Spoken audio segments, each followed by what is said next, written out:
Dhaggeeffattoota oduutiin jalqabaanii Jabuutiin tarkaanfii waraanaa daangaa isii keessa kaa'uun biyyoota irraa fudhatamuu akka hin eeyyamne beeksifte. Biyyattiin kakajette Jeneraalii waraana Ameerikaa buufata Jabuutii waraana Itoophiyaa wal qabatee humni waraana Ameerikaa Jabuutii jiru deebii kennuuf qophii jechuu BBC'tti Muusaa hordofeetti beekaa Toomaa dabalata qaba.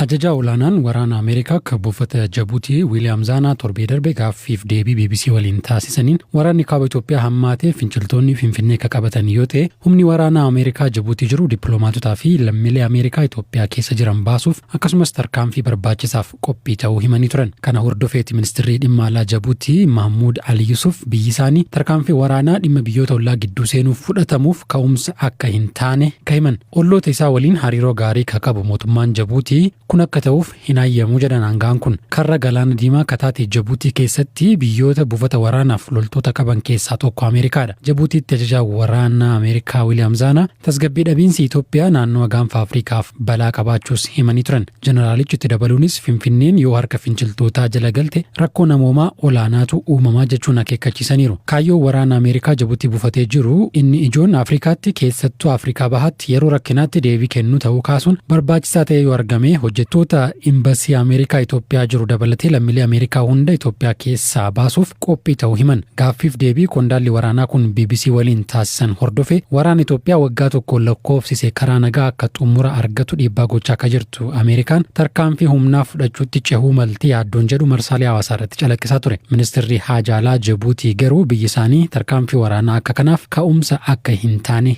hubachiisan.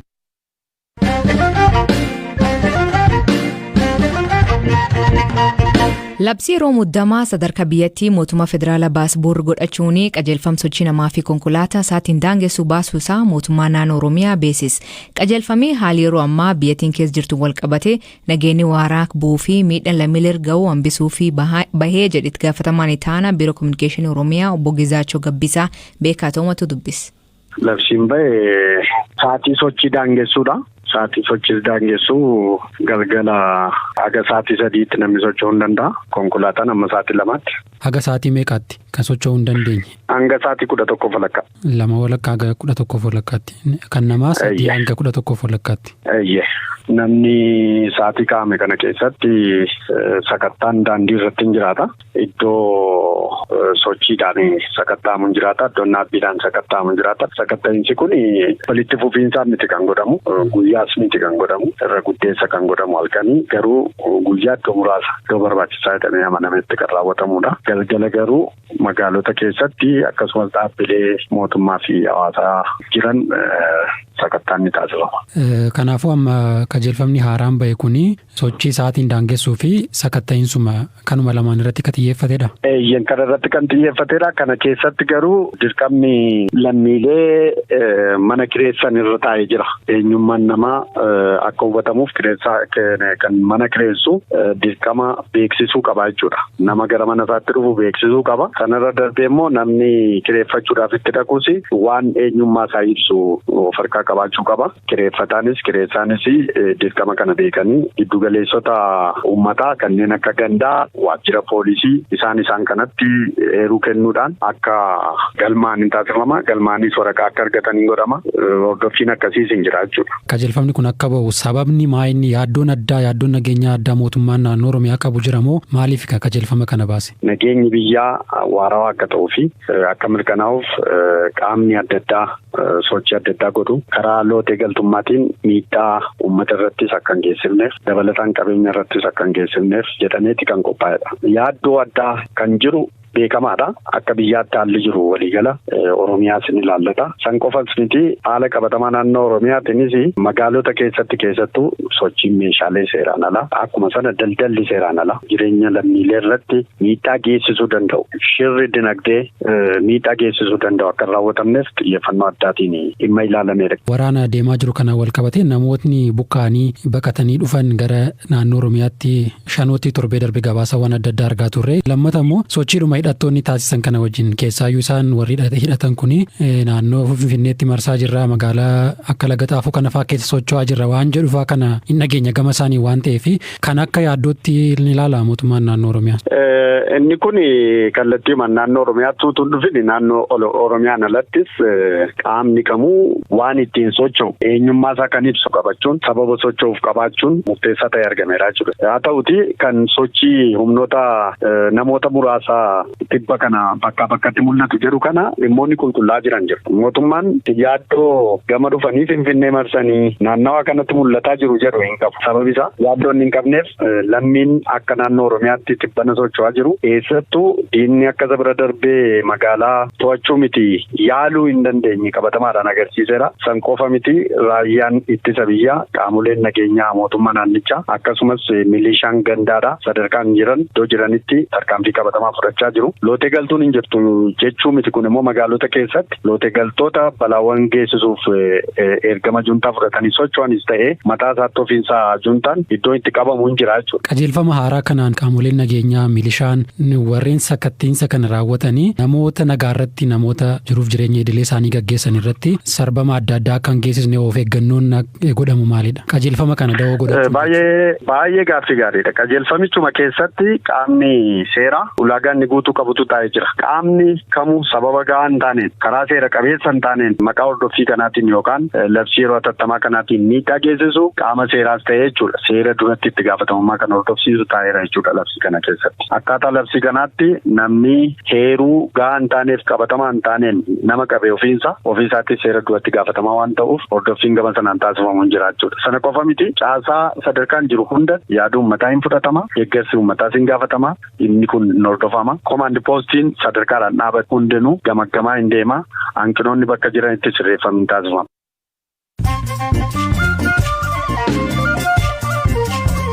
Dhaggeeffattoota namoota gaggabaaboo addunyaa isaanii dhiyeessaa jalqabaanii magaala Finfinnee keessatti duulii tallaalii kooronaavaayirasii kennuu guyyoota 10 turuu eegalam. Biiroon fayyaa magaalattii Akimeetii tallaaliin namoota umriin isaanii gan 12 ol ta'ee fi buufataalee fayyaa dabalatee gabaa gurguddoo baankii buufataalee geejjibaa fi bakkeewwan kaaniitti ni kennama. Ammaan dura Finfinneetti namni tallaalii fudhate nam 500 qofa. Loltoonni Yuugaandaa 5 waraan gamtaa Afrikaa keessa tajaajilaa jiran hagayi keessaa namoota nagaa 7 ajjeesuun himataman yakkamtoota ta'uun irratti mirkanaa'e. Loltoota kan keessaa 2 irratti murteen du'aa murtaa'u ka hafan 3 irratti ammoo hidhaa waggaa 39 itti murtaa'e. Loltoonni 3 kunin Yuugaandaa deebifamanii murtee hidhaa isaanii mana achiitti dabarsan. Manni murtii Keenyaa ajjecha lammii British Alexander Monson ka waggaa 10 dura magaala qarqar galaanaa Diyaanitti addotoonnoo poolisii jarjilu lubbuun dabree fi poolisoonni himataman 4 hidhaa waggaa 9-15 itti murtaa'e. Poolisoonni jalqaba waggaa kanaa amma murtii dhiyaatan gurbaa kan reebanii akka jeesan manni murtii ibsa. Monson ka yeroo sunitti umrii gan 28 haadhisa waliin Diyaanii Keenya keessa jiraachaa ture.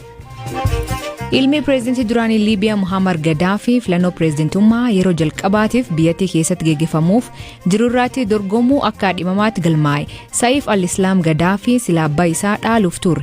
Haa ta'u malee deeggartoonni isaa tarkaanfii gara jabinaa yeroo mormii waggaa 10 geggeeffameetti maqaa isaa xureessan. Abbaan alangaa waraan biyyattii garuu gochawwan yakkaa raawwatu jechuun galmeessinu isaanii akka dhaabbatu gaafate. Saayif mana murtii idil addunyaa dabalatee qaamolee hedduutu qabuu fi ajajma murtii qabu.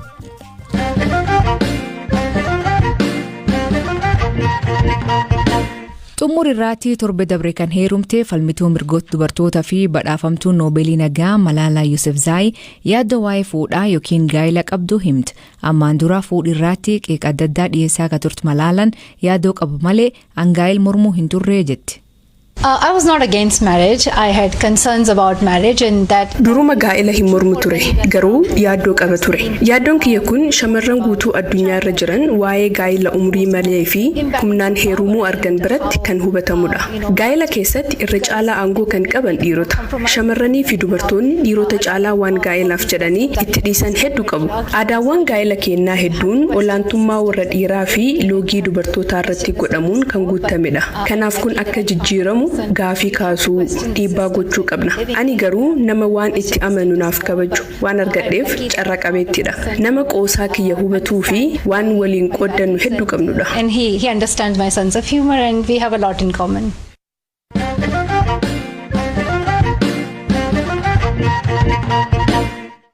Waraanii waggaa tokkoof Itoophiyaa deemaa jira dhaabbatuu fi furmaanii karaa nagaan akka argamu addunyaan dhiibba cimaa mootummaa Itoophiyaa irratti geessisaa jira. Namoonni kumaatamaan lakkaa'aman lubbuu isaanii waraan kanaan dhabanii miliyoonaan kan lakkaa'aman qe'ee isaanii irra buqqa'an. US dhiyeen kanaa mirgoota namooma sarban jechuun Itoophiyaa dabalatee maaliif Ginii waliigaltee biyyoota kanaa fi carraa daldala qaraxa irra bilis ta'e kennuu addaan kutuu beeksifti. Murteen kun dinagdee duraanuu waraanni kun dadhabsiisirratti dhiibbaa hamaa qabaachuu himan.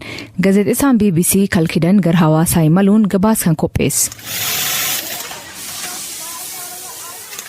Magaalii hawaasaa akka kibbiyyatii jiru warshaalee huccuuwwan oomishuun gara biyya alaatti ergan hedduu of keessa qaba.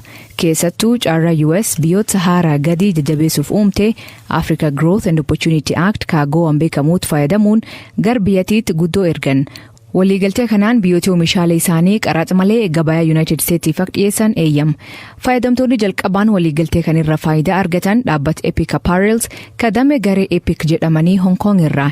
US ammaa waraan waggaa tokko ka biyyattiitti deemaa jiruun sarbamii mirgoota namoomaa raawwatamee jechuun jalqaba waggaa dhufurra eegalee waliigaltee kan haaquu ibsiti. Rahit Nair itaana pireezidantii dhaabbatichaa. We started business in Ethiopia. Wanti Itoophiyaatti yookaan biyyoota Saharaa gadii jiranitti daldala kana akka eegallu nu kakaase carraa isaan oomishaalee qaraxa malee gabaa United Statesiif akka dhiyeessan qaban qofa. Kanaaf murteen kun nu yaaddesseera. Yoo waliigalteen AGOA kun hin jirre biyya biraatti godaanna. Kanaan booda Itoophiyaa jiraachuun faayidaa nuu hin qabu. For us to survive in Ethiopia. Waraanii biyyattii teegal kuniin akka malee dinagdee biyyattii miidha. Warshaleen akkana namoota kumaatamaan lakkaa'aman qacaree jira. Keessattuu dargaggoota fi dubartoota. Amma ugurii sababa waraan kanaaf oomishaalee alaatti ergan irkaan jireenyi isaanii balar buusuun yaaddoo uume. Waggoota 10 fi Afrikaa keessa Itoophiyaan dinagdee saffisaan guddachaa jirti qabna jechuun kooraa turte.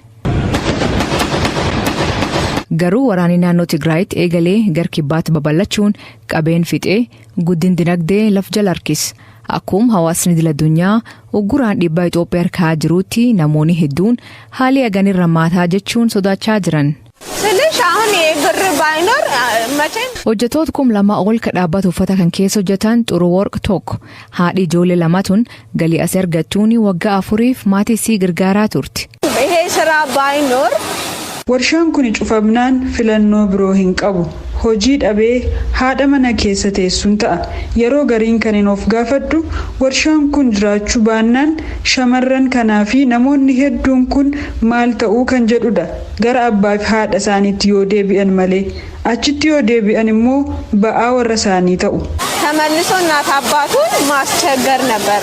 Itoophiyaan murteen daldal qaraxa irra bilisa kanaa isaan keessa haaquu gaddisiisa ta'uu himti. US marii kana kirdeebiin laaltu gaafatti. AGOA'n waggaatti $1 miliyoon dinagdee Itoophiyaaf galchee namoota 100,000 hojii uuma. Keessattuu dubartoota warshalee huccuu keessa hojjetan. Namoonni as hojjetan hedduun waraanitti fuufaa jiru kun karaa nagaan akka furamuu fi hojii fi jireenyi isaanii akka baraaramuu abdachaa jiran. Dhaggeeffattootni sagantaan har'aa ganuma nu waliin turuu keessaniif ulfaadha isaniin jenna. Mammaasii galgala kanaa dubbii namaatti himan malee namaatti hin hidhan hiikan isa maanii koomentii keessatti nu beeksisa. Sagantaa kan qopheesse Beekaa Toomaa gam teknikaatiin Oskar Bunga keessaniif dhiyeessan Asli Galgalooti Akborisaatti akkana nagaa waaqa kee bulaa oraa bulaa deebana hangafamaan dhan bulaa.